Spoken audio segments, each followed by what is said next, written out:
বাংলাদেশের সাবেক প্রধানমন্ত্রী শেখ হাসিনা দেশ ত্যাগ করেছেন ৫ আগস্ট। তার ঠিক ৪ মাস ৩ দিন পর সিরিয়ার প্রেসিডেন্ট বাশার আল আসাদ দীর্ঘ ২৪ বছর ক্ষমতায় থাকার পর বিদ্রোহী গোষ্ঠী হায়াত তাহরির আল শামের হামলার পর দেশ ত্যাগ করতে বাধ্য হয়।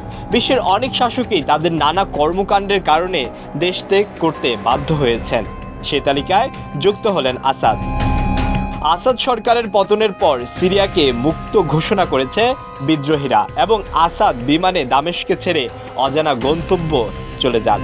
এ ধরনের ঘটনা একেবারেই নতুন নয়। মার্কিন যুক্তরাষ্ট্রের এক গবেষণা বলছে ১৯৪৬ সাল থেকে ২০২৪ সাল পর্যন্ত দেশ ছাড়তে বাধ্য হয়েছেন ১৮০-এরও বেশি রাষ্ট্রপ্রধান। সাম্প্রতিক সময়ে শ্রীলঙ্কার প্রেসিডেন্ট গোতাবায়া রাজাপাকসে ২০১৯ থেকে ২০২২ সাল পর্যন্ত শ্রীলঙ্কার প্রেসিডেন্টের ক্ষমতায় ছিলেন, কিন্তু দেশটির অর্থনৈতিক সংকট এবং জনগণের ব্যাপক আন্দোলনের কারণে ২০২২ সালের জুলাইয়ে তাকে মালদ্বীপ হয়ে সিঙ্গাপুরে পালাতে হয়েছে।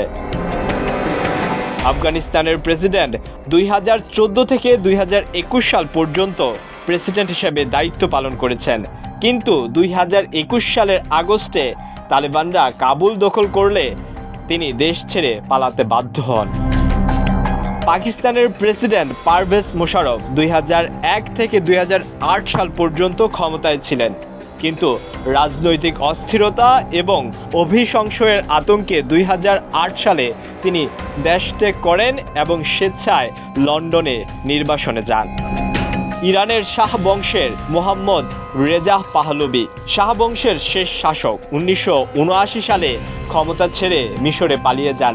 সেখানে আয়াতুল্লাহ খামেনির নেতৃত্বে ইসলামিক বিপ্লব ঘটে।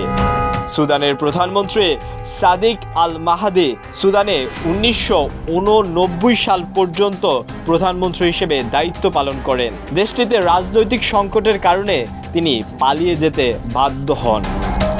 হাইতির প্রেসিডেন্ট জিন বার্নার্ড আরিস্টাই ১৯৯১ সালে সামরিক অভ্যুত্থানের ক্ষমতাচ্যুত হয়ে যুক্তরাষ্ট্রে পালিয়ে যান।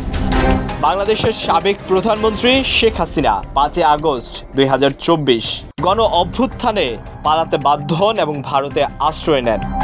বিশ্বের ইতিহাসে এ ধরনের পালানোর ঘটনার প্রমাণ করে সরকারের পক্ষে ক্ষমতায় টিকে থাকা এবং শাসন চালানো সবসময় সহজ নয়।